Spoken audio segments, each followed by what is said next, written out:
राधे राधे। और जी आपका भी कर्मों के ऊपर ही है, कह रहे हैं कि हमने आपको एक प्रवचन में सुना था कि हर इंसान को अपने कर्मों का फल मिलता है। अगर माता पिता के कर्मों का फल उनके बच्चों को भी मिलता है, अच्छा हो या बुरा, नहीं, जीव को अपना कर्म भोगना होता है, संयोग बनता है, पूरा जाल बिछता है। तुम्हारे ये कर्म तो तुमको ऐसा पिता मिलेगा, तुम्हारे ऐसे कर्म तो तुमको ऐसा पुत्र मिलेगा।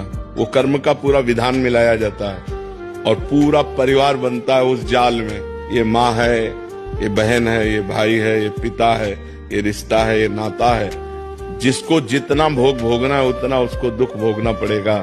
कर्म सबके उसमें मिलित होते हैं, तभी वो आकर उनका पुत्र बनता है, तभी उनकी माँ बनती, तभी उनका पिता बनता है। ऐसा नहीं कि केवल एक व्यक्ति का कर्म पूरे परिवार को दुख दे रहा है, नहीं, उसके भी कर्म उसमें जुड़े हुए हैं। पिता का पाप कर्म ऐसे पापी पुत्र को जन्म देगा जो जन्म से लेकर के मरण तक उसको नाना प्रकार के दुख ही दुख देगा। पिता का पुण्य कर्म ऐसे पुण्यात्मा पुत्र को जन्म देगा जिसको बचपन से देखते हुए जवानी तक, मरते समय तक हृदय शीतल रहेगा।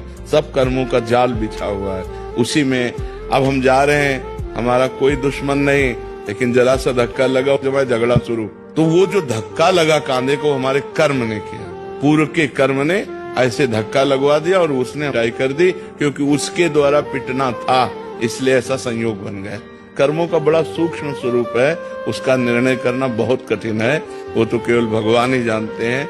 सुनो भरत भावी प्रबल, बिलख कहो मुनिनाथ, हानि लाभ जीवन मरण जस अपजस विधि हाथ। वो विधान भगवान के हाथ में है।